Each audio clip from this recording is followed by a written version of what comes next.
Oh, can you hear me now? I can. How are you, man? Hey, we did it. How are you today? Good, man. I appreciate Good. you How you coming on doing, here. Gregory? Good. Busy day Excellent. today. What's up? You got a busy day today. I got I have a memorial actually. My elementary school music teacher passed. Oh, I'm He sorry was to hear that. actually a really big influence on my life, taught me how to play drums. Um, yeah, so I'm packing up a drum set. We're gonna go to a park and have a jam session. It's gonna be good. No, that's sweet. That's a good way to remember him for sure. Yeah, I totally. actually I watched a lot of your videos with you. You do a lot of music. That's all related to that part of your life. Yeah, yeah. Yeah, I've been playing music. I've been playing drums since I was I think 10 or 11 maybe. When I was younger, like my dad bought me my first drum set. Definitely one of the biggest memories of my life. When I was probably like, you're probably right there, like 10 or 11 years old. Like I have ADHD. I constantly got to be doing something. I'm rolling. I'm doing something regardless of what it is. And drums was Hmm. cool for me to just run downstairs and make as much noise as I possibly could, regardless if it made any sense. Yeah, And I took a yeah, couple lessons, and I love the drums. I love watching like good drummers play. And like it was cool to watch you tear it up with some of your videos, but I could never get the hands and the feet to go to play differently. Like I could get there a little bit, but it takes so much more rhythm than anyone really thinks. yeah. It's hard. It's not easy. No, no, people think you're just banging on some drums and making some noise, but it's a craft for sure. How long have you Oh been yeah. playing? So you haven't stopped playing since that age? No, no. So I yeah, shoot. I the first I don't know if this is you know, the first job I ever had besides like mowing the lawn was playing drums. So we started playing That's sick. little gigs around Sacramento. I mean, I've been playing in bands since I was 12. So we played around Sacramento where I grew up. I played the Whiskey A Go Go and on the Sunset Strip when I was 13. I played the Sydney Opera House when I was 16. Jeez. Played in played in a band in New York. Actually, my college band, we're doing a little reunion show at the end of October. Have we all haven't played together, so I mean whatever, we got out of college 2013. um Music's just it's just always been a really big part of my life, and same kind of thing, man. The just banging away, like I would disappear into my room, and even though Yeah. you could hear me down the street, I was in my own world 100%. completely. And it was, yeah, a really big thing. And I've been gone, I've been gone all summer. And even prior to that, I hadn't played in a long time. I sat down and played. I put on the headphones. It's the 30th anniversary of Nirvana's Nevermind album. And I was listening to a podcast about it. And I was like, ooh, I'm gonna sit down and play that. And Smells Like Teen Spirit, like boom, first thing, and like I just played like 3 songs, and like I stood up, I was like, I feel so good, like such a release. So Yeah. many endorphins, and it's creative and it's fun, and it's really, really good for you, you You've know? as much as like it's got to be super weird for you. Like I don't know how much you talk about Love Island. I'm sure that's normally what everyone wants to talk to you about, just being such a big thing that's happened in your life. I would love to talk about that stuff if you're comfortable with it, but I do want to get to know you. But I can completely see how everyone needs that release. Like you got to have that release in your life. There's so much stuff going on a constant basis, regardless if you listen to media and stuff. And I try not to listen to as much as I can, but there's always so much going on. There's always some way to be negative about something. So to have a relief like that, like I do all this different types of stuff. Like I try and stay busy on here, and I ride a bike, and I play baseball, and I try and do stuff to release those endorphins as well. When you talk about like being busy for the summer, you haven't been able to play music a lot. Are you talking about like your motorcycle trip? I read up I read your entire thing of like you trying to go Oh, through cool. honestly, man, reading it, you should write a book. Like I read it Yeah, and I'm like halfway through and I'm just like it felt like I was writing or I was reading a book. cool, good. Like Good. it was well written, man. It was good. Thank you. Thank you. Yeah. So yes, to answer your question. Yeah. So I've been gone. That was the trip. We were planning that trip for like 2 years. And so, yeah, I was on the bike. I was on the bike all summer, and it got a little complicated after my riding partner bailed. And then I started getting work with my modeling agency in San Francisco, shooting for North Face. So I started leaving the bike places and flying back, and then flying back to the bike, and then continuing forward. And that's where I wanted to stay up to date on the website that we built, because I love writing. I did an English major at Fordham University in the Bronx, and life has taken me in all kinds of different directions. And writing, I've never had anything to write about. I've never had like just something that was like, I need to write this. And it's funny, actually. This experience, we brought cameras out to try and document as much as we could. And that's where it started. It was like, okay, we're going to make a documentary. And then as time went on, and you're in these experiences, and the camera doesn't work, or it overheats, or it's just inappropriate to pull a camera out, or it would just be really nice to have a camera guy or girl, and we didn't have that. All this life has happened, and I'm very inspired to write it, and sitting down to write the blog felt so good. So that's on the table. I also want to write about my experience on Love Island, because there's some people who have written like kind of tell-all books about, I think a girl was on either the Real World or Big Brother or something, and she like had like really severe depression afterward, and she wrote like a national bestseller about it. Not really my experience, but the inner workings of a show are fascinating, which is kind of what led me to do it. It's like, how is the sausage made? What happens on these things? That kind of drove me to take the gig, So it's interesting, man. Really interesting. So fire away, man. Don't hold back, Gregory. It's all good. I appreciate that, man. Like going straight back to the bike trip, like it's Pamela Angela, right? That's the name of your bike. Yeah, Pamela Angela. Mm-hmm. That's hilarious. So like I was like reading through your journey, and those are some of the life experiences that like I hope to have eventually. Like you're on your bike, your buddy's bike is not fixable, and then he's got some back issues from some stuff in his life, and you kept going, you kept pushing through, and you met like amazing people, and you got to sit down with them, and they gave you dinner and hospitality, and just meeting those people is just like those experiences that are just something you can't pay for. You know what I mean? No, like totally.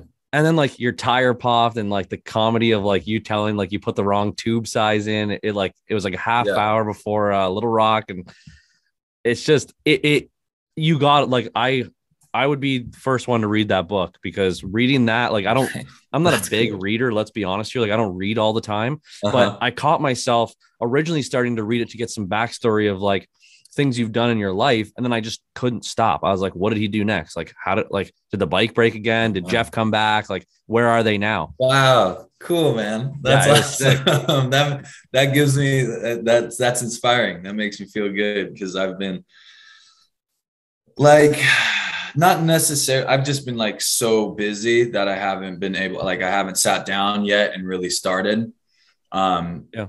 But it's that's really inspiring to hear that. That makes me happy, man. I'm glad. I honestly didn't think about the brevity of like that type of trip. Yeah. Me and my buddy had this idea when we were kids, and 30 came around, and we're like, hey, we should probably do this like soon, or else we're gonna age out. We're gonna not ever do it. So let's just do it. And I'm reading Jack Kerouac's On the Road right now. And it's like this classic. It's it's like the quintessential Jack Kerouac book, and it's fantastic read. I highly suggest. But his journey, he's going cross country from New York to California in the 40s, in the late 40s, early 50s. Yeah. And that that distance, was unfathomable at the time. I mean, that's like, it's a world away, that was loco thinking about doing that, and the world, excuse me. Excuse me. Awesome. Thank you. The world we live in, we don't even think about, like, shoot, dude, when I lived in New York, I would fly back and forth like 6 times a year. Don't even think, we don't think about it. It comes down to money. Like, if you got the money, jump on a plane, I can be in Toronto in 6 hours. You know what I mean? Which is great. So are you in Toronto? I'm about an hour away. I work in Toronto a lot. Like, I'm in Toronto most days. Okay. That's a cool city. I like that city a lot. I want to go back. I've only been once, but I digress. It wasn't until I was out there that I started realizing the farther I got and the more windy it was, like the forward progression, the westward progression was hard to see at the beginning because it was not a straight line, it was all over the place. And it wasn't until it was like the closer I got, the more the more exciting it all felt, the more real it all felt. Like, the whole time you're so in it. Yeah. Which was part of what I was looking for. I was looking to be like engulfed and entrenched in this journey, in this mission, but it wasn't the mission yet. The longer I was on it, the more it became the mission. The whole mission was just, at the beginning, was to see what happened, to follow a trail. It almost felt like a treasure hunt, and then the closer it got to the prize, the more like completion became the goal. Whereas at the beginning, the completion wasn't on my mind. It was more like all these episodes, all these little things kept happening. And the worse they got, the more inspired I was to keep going. The worse it got, the more fun it was for me. The underdog spirit kind of took over. For sure. And that felt really good. As we get older, in life, right? You're a kid, you obviously played sports. A lot of us grow up playing sports. Yeah. And there's this mentality, right? That, the underdog thing that, like, keep going, go to practice, work hard, and you will prevail and all that. And as we go through life, and you stop playing sports, or and it's about making money, right? I think it's really common to like lose that kind of feeling, because you don't come across experiences, you don't come across things besides if you're into lifting or whatever, you're into CrossFit or running, which it's like all sports, right? Yeah. That drive to like hit that last rep, go that last mile, break through that barrier in our normal day lives isn't there anymore. We lose that. When you're a kid, you're in school, you have sports, and then you also have, this crazy social situation going on at all times, that you got bullies. Everybody got bullied, right? And it's kind of like your underdog has to make you rise up. It carries you through just socially. It was really cool to reconnect with that, because in my life, the way things have happened, I haven't had that like thing that I needed to break through. Yeah. And this presented that to me. And it really lit me up. It made me feel good. And it just reconnected me with a side of myself that I just haven't seen in a while. And so all that being said, I would highly suggest everybody do some kind of trip like that. Not you don't need to take a motorcycle across the country, You don't even need to do like the Appalachian Trail or the Pacific Crest Trail, like anything like that. But something to get out of your comfort zone. Bingo, something where it takes, it takes some time, it takes some planning. Yeah. And then when you're going out and you're doing it, things go wrong and you have to deal with it. It's instinctual, it's survival. And we think about TV, we think about Survivor. Nah, man, you can make that happen for yourself. You just have to do it. You got to commit and you got to go. And that's the hardest part because we got to make money.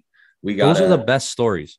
Those are the best stories. Those are what movies get named are after. Like it's people who like you said, the underdog thing. That is a huge thing in my life where I always like from a young age, I always felt like I was less than some other people. And I've always strived my whole life to break the normal, go out of my comfort zone. And only within like the past like 3 years have I really pushed to be out of my comfort zone. But I end up missing and craving the experiences that during them I was either frustrated or upset or something didn't go exactly how I planned. And we had to bounce back and forth. And the spontaneous part of that, like that part of your life it's what I crave now. Like when I leave those scenarios and I'm back to my comfort and I got my house and my food and my job and my car and I'm back to just being comfortable, I crave those situations.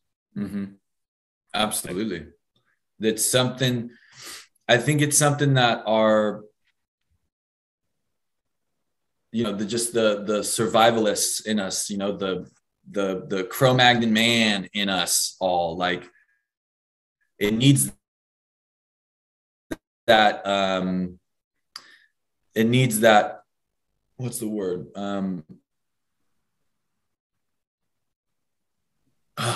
Those issues. I can't think of the word, Gregory. What's the word? You need those trials, those tribulations. Okay. That like you know what I'm saying? Like it's because it's a mental thing and it's a physical thing too. It takes over your whole being because you're frustrated because things didn't go the way you planned.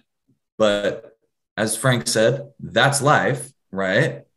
100%. And when you then you gotta, it's just a great exercise to take it out of the context of money and physically home and things like that. And it's like condensing, and it's a life skill, right? It's a life skill that you are using in a smaller form. And like that kind of kicks you into like, oh yeah, I can do this for sure everywhere in my life. Right.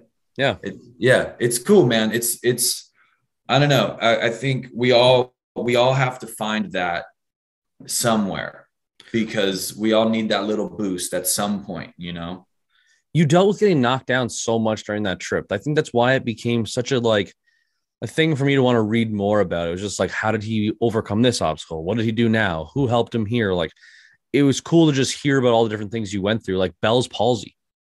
Like you had like your face was drooping or whatever was going on with you. And you went into a hospital, which apparently sucked, which I've heard stories of certain ones across the state, like the country sucking. Like obviously I guess not all of them are going to be great, but you had that terrible experience. Then went to another one that was Bell's palsy. And like, that would scare the shit out of me. Like what goes through your mind when that starts happening, right? Like you instantly think the worst, like what's going on, and then hop back on your bike right away and just keep rolling. That's incredible. Yeah, thanks. I mean, it was while it was happening, I just didn't think about, well, mostly because I was trying not to think of how scary it was. Like when you're out in the ocean and you're surfing, like the best thing to do is not think about what's underneath you. You know what I mean? Yeah, definitely. So it was kind of like that. It's just, I'm not going to worry about this. Am I worried? Like, I didn't know what Bell's palsy was. So I don't know that if this goes away, I don't know if this spreads throughout your body. Like, am I having a stroke? I don't know. Like, am I going to be paralyzed? I don't know. But it's like, instead of thinking about that, let's just get right back on the bike and just keep going. That's easier than being worried about it. And, the other thing is on that trip, every time you're not on the bike, you want to be on the bike. So every obstacle, there's just this weird kind of addiction that kind of started. It's like every obstacle, every time that it's like, damn it, dude, I just want to get through this.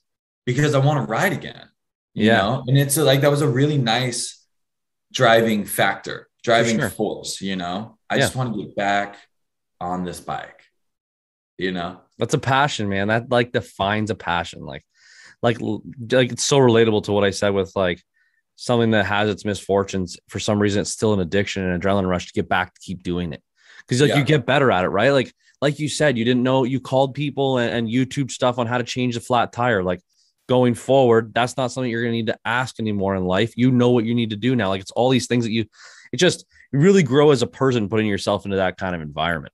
When you're out on the bike like that, like you talked about how you like stopped at a specific place, ended up going to a brewery, got like fired up and was like dancing on stage and got on the drum set and was like, the DJ was pumped up about it. Like when you're out and about like that, do people recognize you? Like, do you ever have that problem?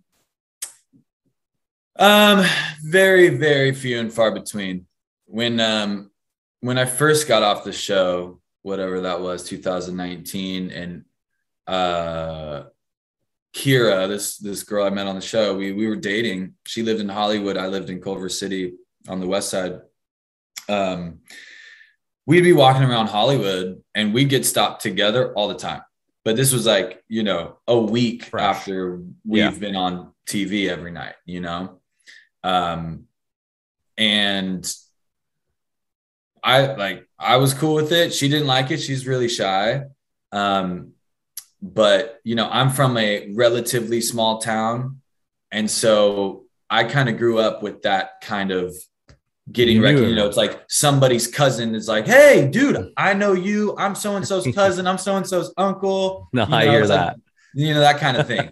So I'm like, I was kind of used to it, but basically the longer we were off, the less and less that happened. So, I mean, the last time I was in my hometown, I got recognized at a restaurant and they sent over a tequila shot, which was really sweet, but it rarely happens, which is kind of nice. When it does happen, it's also kind of cool. It's like, it's nice to have that balance though. Like it's not like you can't go somewhere without someone saying something. And like, is it ever surreal for you to think that you were on TV? Like, is that something that you strived to do before Love Island? Like, did you apply to be on it? No, I didn't. I always had like dreams like of rock stardom, you know. I always wanted to play music, and the way my life went, you know, I started modeling after college, and everything in my mind has always been there's got to be a sidestep to playing music. And it just hasn't gone that way. And that's cool. So when Love Island came around and, you know, I acted through college, but it was never and I like acting. You know, I kind of like, being on TV, being in a movie or whatever was always something that's like, I would like to do, but it never took priority. Music always has taken priority. So when I moved to LA, it was funny. I would tell people are like, so why are you here, man? You an actor? No, I'm a musician. I'm here to play. And people, oh man, welcome to LA. You're going to do great. Hey, you're good looking. Why don't you act, man? You're a model. Why don't you act? Nah, no, I'm here to play music. Wow. You're going to do great. About a month or two in, I was like, I want to see what happens when I start telling people, because I do act. I want to see what happens when I tell people I act. So what are you doing in LA, man?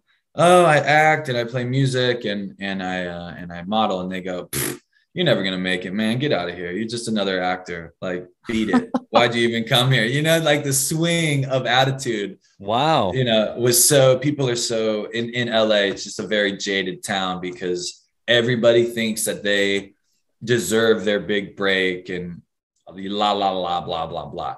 It was just bizarre. So, I don't know. That was a random thought there, but my old roommate was he's like a tall, beautiful man. He was approached by CBS about doing The Amazing Race. He called me up and they were like, hey, do you have any other model friends who are who you're close with that you'd want to do the Amazing Race with. He calls me up. He's like, dude, you want to do that? I was like, hell yes. So we went through the whole process of the Amazing Race, the onboarding, and then they were like, all right, you guys are like on deck. So if a guy team drops out, then we're going to pull you in, even if it's the day before. You guys are on deck. So no one dropped out. We didn't get on the show, whatever. The next summer, CBS called me and they said, hey, we're casting for this show. Do you want to hang out with chicks on a beach? I was like, yeah, I do. Well, I guess if I have to. Yeah. I was like, well, that doesn't sound, actually, I said no for a long time. Because I was like, the Amazing Race or like Survivor or something like a game, like that's a game, I was like, I would do that. It's more competitive. Yeah. But the idea of like a reality show like that, I was like, nah, I'm not going to do that. And they just kept calling. Oh, you don't want to do it? Oh, but it would be great if you did it. And finally, I kind of came around to it. Me and this girl, we were like in a messy breakup, kind of that, like, what are we doing? Is this going to happen again? Yeah. So I was like, no. And then when it was like very clear that this is over, I was kind of like, yeah, chicks on a beach. Let's go. Absolutely. Yeah. Get me out of here. Yeah. I was like, okay, let's give that a try. You were the first person, were you not? It was like Caro and there was a whole, Elizabeth was there. Like, I just finished the show. They were all standing there. You were the first guy. Yeah. That's tough. It's like you walked in and I'm like, what do they do if like no one picks them? And then I sat there and then no one ever picks the first guy. No, they didn't in the fucking second one either. Yeah. Which is why I think they put me in first, because I think the producers knew like Cashel can handle this mentally. The rejection of it. Yeah. And, when they were onboarding me and when I was like, no, I don't want to do the show, they're like, just watch it. Watch a couple episodes. And so I did. And I got roped in, of course. Like the British series is so much fun to watch. And I was like, oh man, it reminded me of being a kid. I did swim team when I was a kid. And it was like, we would just hang out all day long. And we were, in 12, 13, we're in our adolescence. Hormones are just going crazy, like so much sexual tension. We're all in bathing suits all day long. I was like, this is just like being a kid. I was like, I'm in. I can do that. That sounds fun. And, they put me in first. I'm like, okay, I know why, because no one's going to step forward and that's okay. But I just remember, man, and I didn't think about this watching the show. It was when I was actually doing it. I'm walking up the beach and it hit me like, how many times in my like adolescence, in my childhood brain, have I thought about this exact scenario? Just this dream of like, wouldn't it be great to just walk into a room and there's just a bunch of chicks in bikinis and they say, pick one.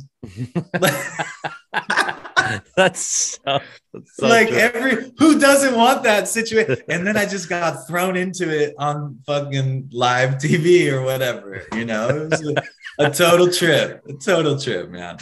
That is it. Obviously they got to have cameras everywhere. There's obviously like a crew there that's watching you guys and doing all that stuff. Is that weird to get used to? I feel like people talk different sometimes when they know they're being recorded. Do you think that has a big effect on the game? Yeah, big time.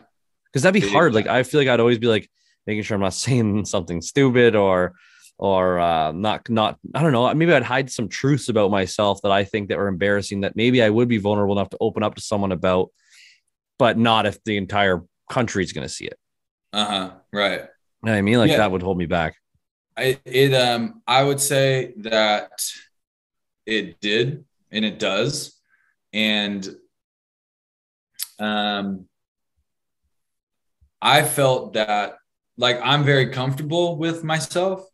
And so for me, and also like, I've been on stage my whole life. Like I love the spotlight. Like I'm a big ham. you know, for me, it was nice. Okay. In comparison to the motorcycle trip and even like being on Instagram and stuff like that, to me, the worst part is stopping and pulling and like, boop, boop. And I have to do this myself. I loved having the camera crew and like, cause then it's true. like, then I don't have to be the one to take the picture or like set up the shot or whatever. I could just be, you know? So for me, it was nice because I wasn't putting on for the cameras. I was just living in a backyard with a bunch of chicks, and I didn't have to deal with taking a picture or whatever. But Fair enough. I don't think that was the case for everybody. I think it's just because I am so comfortable with myself that I could just I just kind of let my guard down and just like, I just lived. But I think most people were struggling with letting go and we're very conscious of the cameras. Yeah. And I could definitely see that happening. I just kind of forgot they were there. And it was great. Is there things that happen? Like, I don't know how much you're allowed. I don't even know. I don't know if there's any like disclosure stuff where you can't talk about certain stuff, but is there things that happen on stuff like that just don't ever make it to the TV because it just wouldn't work or was wrong, or like, is there stuff that they hold back? Oh yeah. What I think is more interesting about that is like from our side, looking back. So I think everybody watched once they got off the show. They certainly, like, I stayed up with the show because I wanted to like check in on everybody. How's everybody doing? Yeah. And then like kind of also was like binging the show up to that point. What did they take from these 24 hours and condense into an hour? You know, of course, there's a lot that isn't shown. But what we all thought was interesting or sexy or cool or like a real point of interest, if that doesn't fit into the narrative that they build throughout the day, they wouldn't use it. So things that I think were actually really dramatic or really emotional weren't shown. So, I mean, if you took the other footage, the raw footage that didn't make it, you would have some real shit, some real shit. But it's fascinating. The producers on the show, like there's multiple people whose job it is to analyze what's happened leading up to this day, and then kind of predict what's going to happen in the next day. And then when some drama happens, or like if somebody says something in the confession booth, take that information and then kind of feed it to somebody else, or kind of start planning out the reactions of it. Will that work? Can we show that? Is that going to make sense for this overall 1 month experience? Like, it's crazy, man. They're taking real life,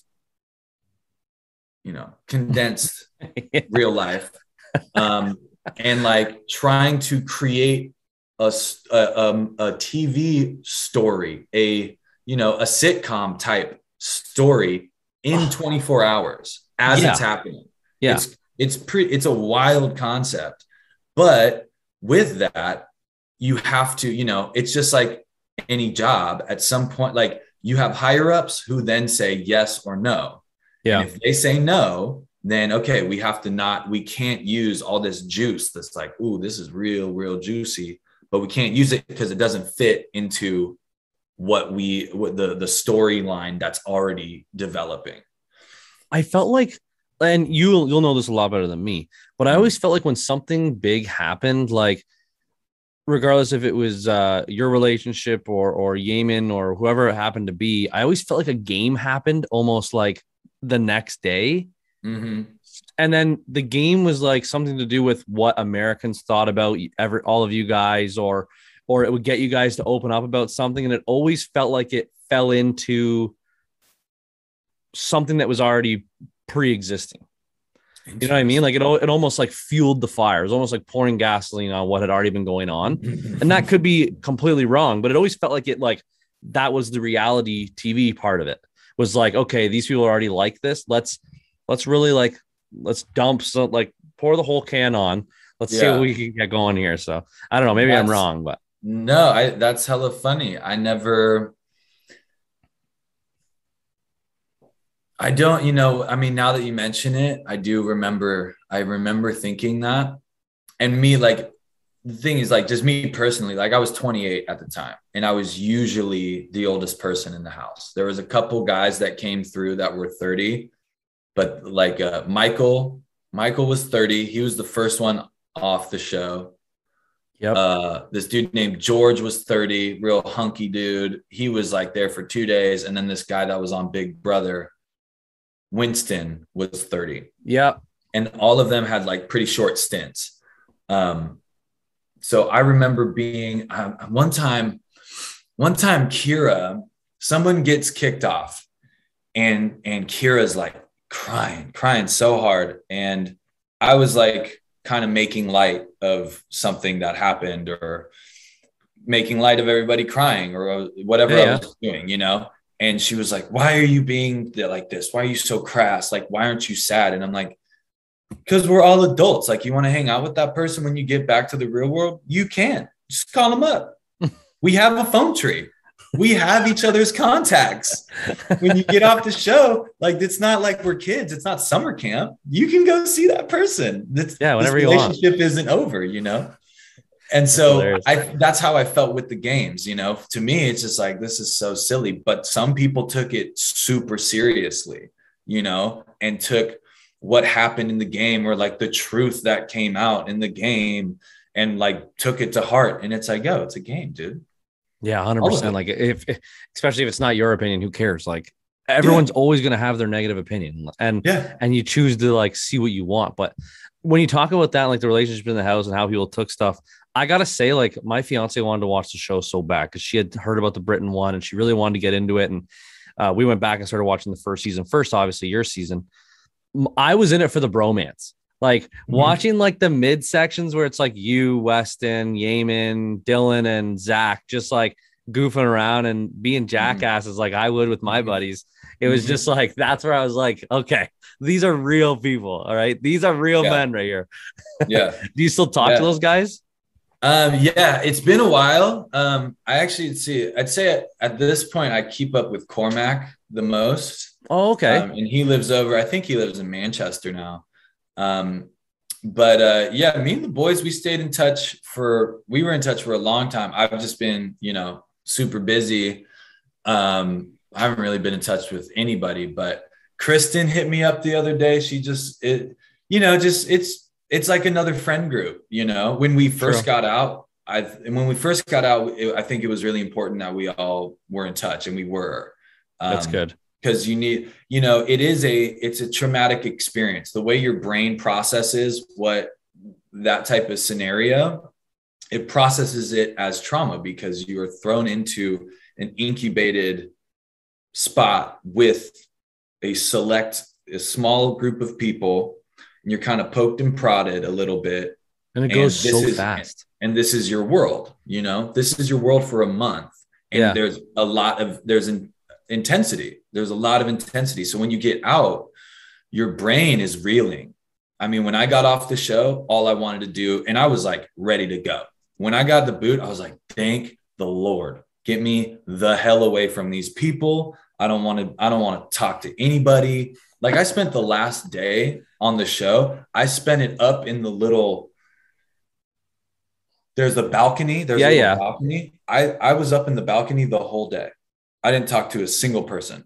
I was pissed. Somebody changed the music or did something that I was like, fuck you. And I was just like, I'm up here. I didn't don't talk to me. I don't want to play any games. And I don't want to like, play nothing. Shit. Yeah, I got the boot and I was like, get me out of here. I fly back to America. I watch the show and I'm like, oh shit. Everybody's in trouble. They're losing it. I remember watching, I'm like, everybody's sweating bullets. People are saying stupid shit. And I'm like, oh man, you don't have camp counselor. I was the camp counselor. That's what everybody called me. I was the dad. They called me the dad of the house and the camp counselor. And I was like, you don't have camp counselor Cash there to like, no, we're not going to say that to that person. That's not nice. This is how we're going to say it. You know, oh my gosh. I was everybody's little like counselor, you know, little therapist in there and relationship coach, you know? So when I was watching it, I'm like, oh God, like they need me. Like I want to be there. I want to help because it seems like everybody's freaking out. And it's just like, it really is. It doesn't matter if you come out and you're super depressed. I think some people struggled with that. I mean, I had my moments. I wasn't like, I'm going to kill myself or anything. Yeah. But the thing is your mind is your brain is processing this tiny incubated world that you've been living in and then reintegrating itself into the real world and how big it is and how, you know, and it's hard. It goes so fast, man. Like what were you there for 17 days? Yeah. I was there for, a week and a half, 2 weeks, 2.5 weeks myself. That blows my mind because watching the show, you almost think it's week to week because of all the footage, all the things that are going on. There's games, there's stuff going on. And then you find out that it's days. Like you guys are getting recorded every day. So that is like you're saying, like, it's such a big thing to like, you're in here and then you got to go back to reality and everything that's going on. But 17 days is what you were on. I always thought that after you were like dumped or whatever, like same with like Survivor, cast it off or whatever. I always thought that you stayed. I thought you like stayed in a separate like place. Right. They keep you for the rest of the season or whatever. Exactly. It's, you know, it just depends on the show format. So Love Island is just just a fascinating format. You know, it's just crazy. It's different. Releasing quick, right? Huh? They released the episodes while you guys were still there, right? Yeah. So it wasn't like Fiji. A pre-recorded. No. So we were in Fiji. So that, you know, that's across the international date line. So, you know, it's Monday in Fiji right now. So you're filming in Fiji and then you go to sleep. The producers go to work and by 8 p.m. Monday in the States, they air what happened Monday in Fiji. So it's almost, it's pretty incredible. They had this team of like 300 people that made that happen. So they're, you know, taking the information of the day, kind of trying to predict what's going to happen.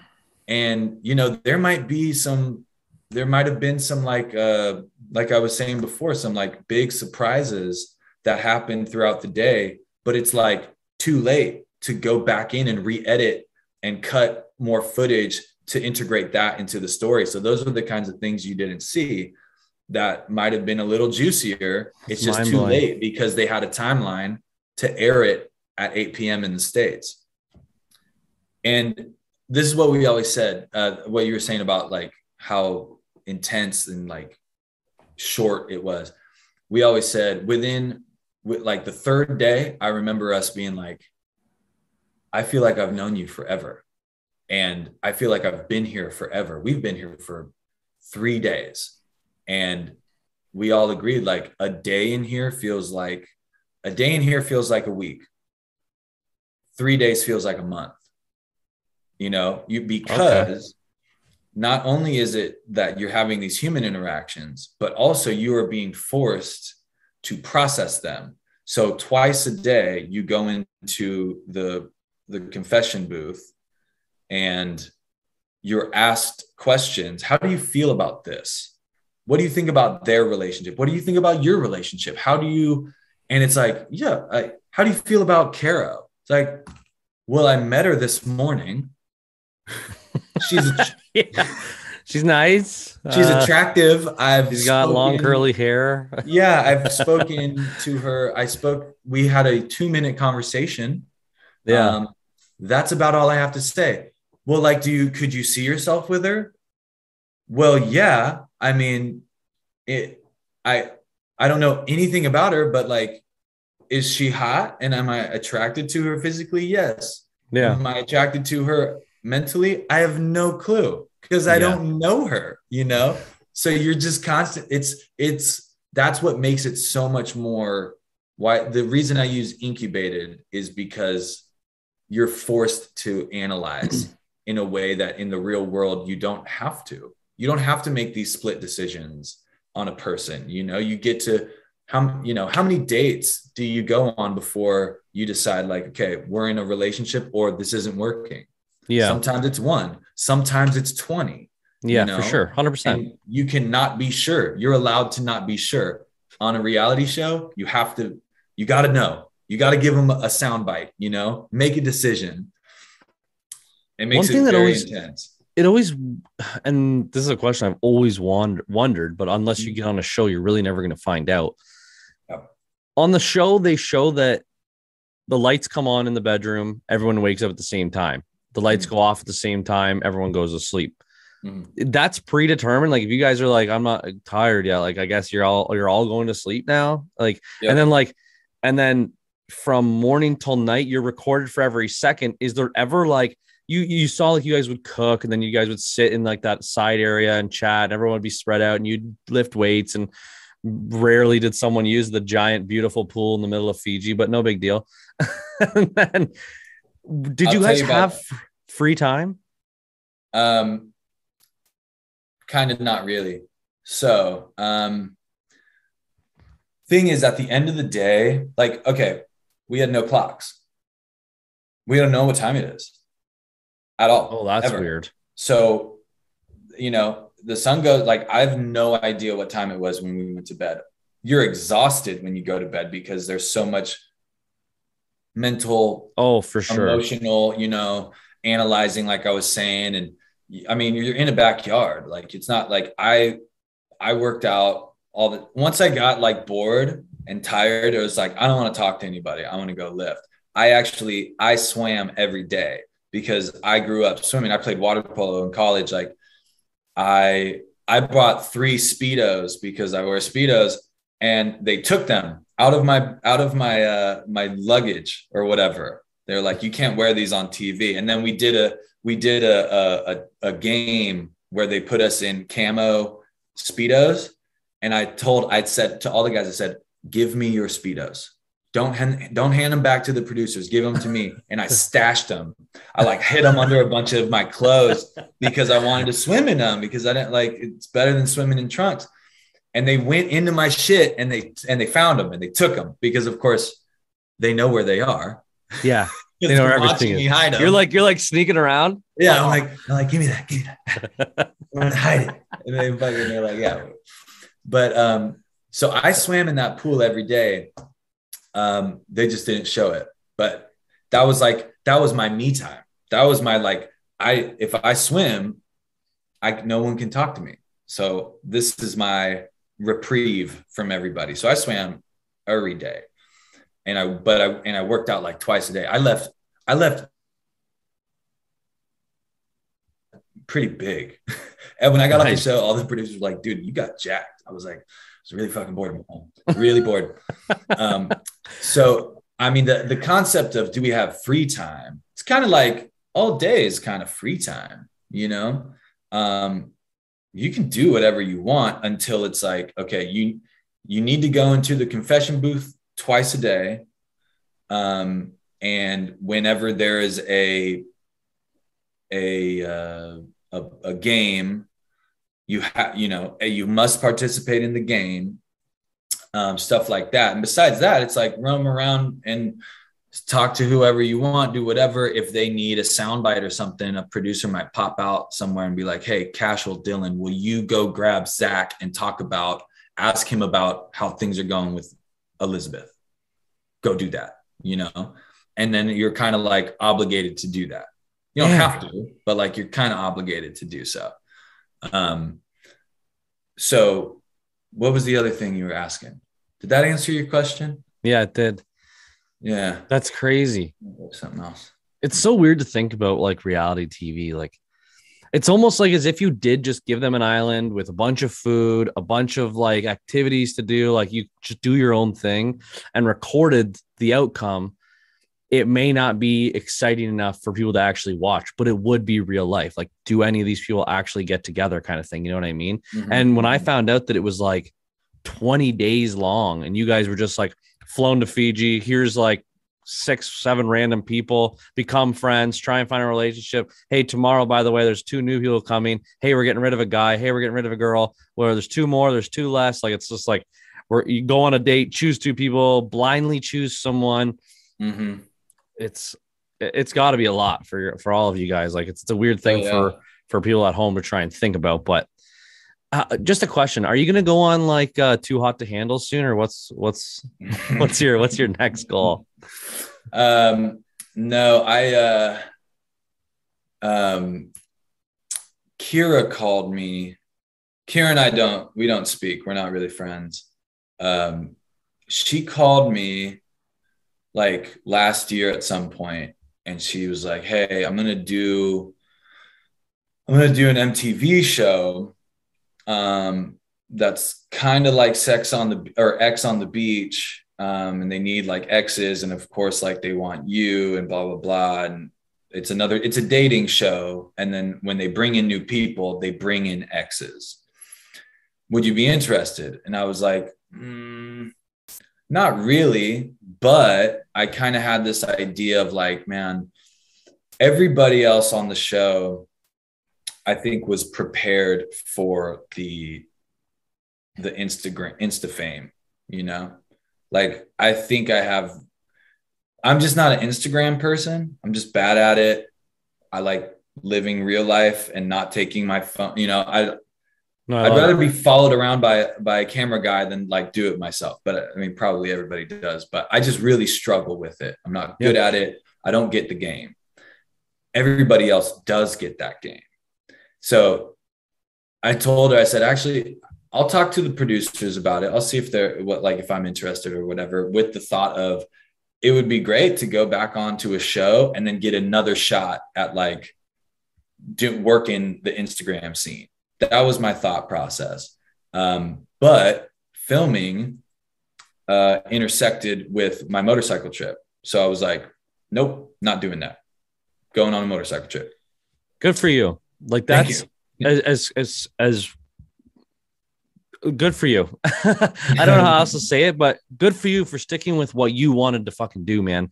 There's so many people that would try and take the like shot at fame or shot at followers or be some like public figure or whatever it may be over doing what they set themselves out to do. And for you to continue to do that, man, that takes a fucking special person. Thanks, man. Cheers. I mean, I think, you know, showbiz, there's no biz like showbiz, and it sucks you in, man. You know, people, the crazy, one of the coolest things to see on the show with the producers is how incredible they are at manipulation. Because, I mean, they set you up like, it's really like, how dumb are you to okay, they set everybody up every single day to step in shit. You just have to, they lay it for you and you just have to step in it.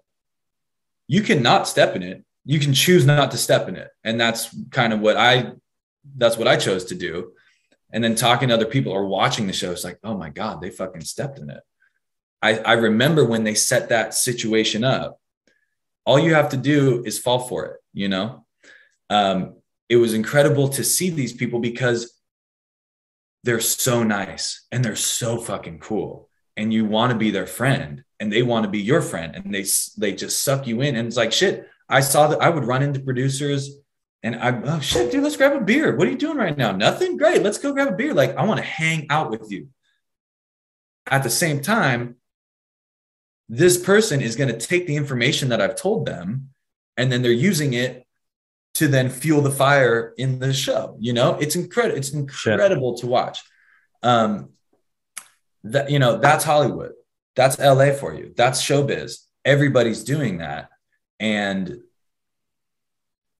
it's crazy. It's easy to fall into that trap and want more. Okay, I want more fame. I want to be recognized and shit like that. But like, that's not real life, man. The most important things in life are doing the things that make you happy for you. You know, learn more about yourself as much as you can and be honest about it. And yeah, I had this opportunity to do that show. And I was like, you know, man, I've worked so hard to do this motorcycle trip. And I already know, I mean, I've done a reality show now. I know that what I'm about to do is going to be 1,000 times more fun than whatever the fuck is going to happen on that show. So I said no to that. And I'm glad I did. I've been approached by, there's currently, it's called Naked and Afraid of Love. And I'm friends with the guy who's on that show. And he was kind of like, dude, I can get you on the show. I'm like, no, I don't want to do another dating show. I know how that goes. I would love to do like Survivor or The Amazing Race. I think those would be fun. But the whole like hanging out in a back, like Big Brother, CBS was like, hey, we'll put you on Big Brother next season. You want to do it? I'm like, hell to the no. Because at least I'm an outdoorsy guy, you know, I want to be outside. At least with Love Island, we were in a backyard. There was a Fiji pool, and we were, you know, like beautiful. I was outside all day long. Yeah. Fantastic. Big Brother, you're in the basement of on CBS's lot in LA, in East LA. You're in the basement of a warehouse where they like film movies and TV shows upstairs, and they film Big Brother downstairs in the basement. And that's where you live for a month. No, I'm cool. I'm good. Yeah. That'll give me anxiety, man. Yeah, dude. No, not only do you not get to go outside, you're underground. That's crazy. We're not I remember like that. There's a Big Brother Canada.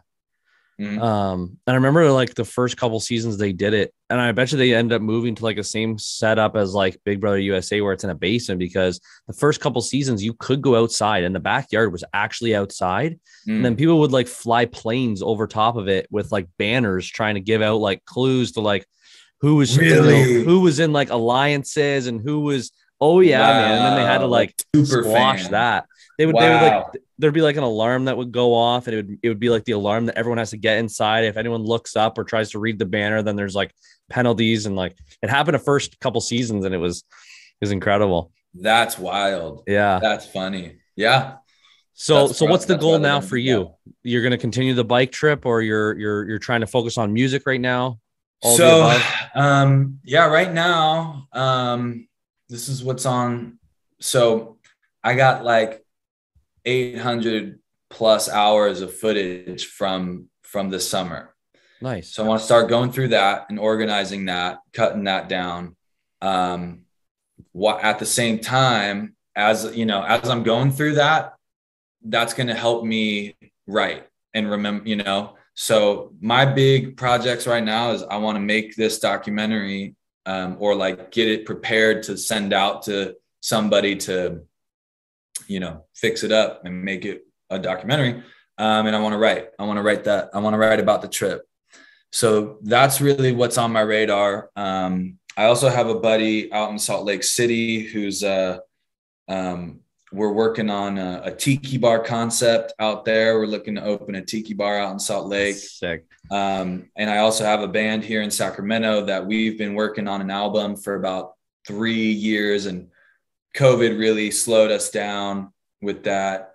So we're really trying to get that finished. So we're working on that right now. And those are kind of that's what I got going on. Yeah. Kind of trying to keep these passion projects rolling. You know, I think it's really important. And, I'm really excited to write. I've never, you know, when I was in college, I had a lot of fun writing, and I just haven't been inspired since, and I'm really inspired. So I want to, you got to try and harness those moments in life and roll with them as much as you can. So yeah, that's what I got going, man. Well, I gotta say, man, like, thank you. Like, I don't know how else to put it. You come on here with someone you've never met before, a small town kid in fucking Canada, to chat with about your life and all the things you've been through. And it means the world to me for you to do that. I honestly, like, now getting to talk to you, which I'm so glad we did this, because it really does show the person that is behind what was shown on TV. The real Cashel, the guy who's dedicated to his dreams and his passions, isn't going to fucking give up anything for a dime. He's gonna stay true to himself, and regardless of what's available on the other side, you're gonna do you. So I love it. It's motivational to me, and I truly appreciate you sitting down and talking with me.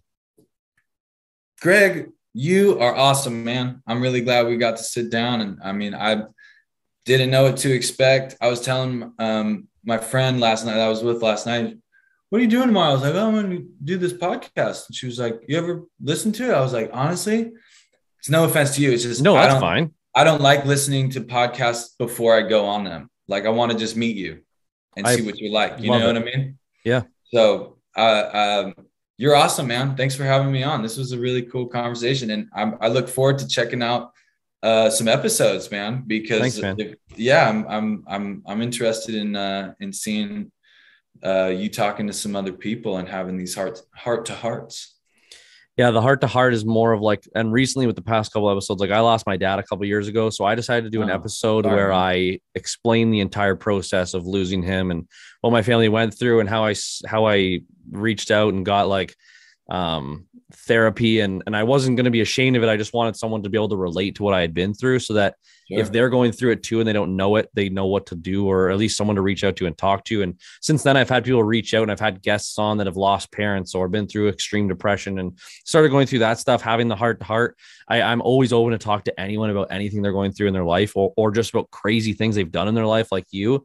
And then my second podcast is Fresh Thoughts from the Heart. And it's where more of like, I sit across from a buddy, we pour 6 beers, we sit there, we shoot the shit, and we talk about things going on in the world and things we're passionate about. And my biggest thing is, this is a hobby. And if people want to listen to it, I'm super stoked on that.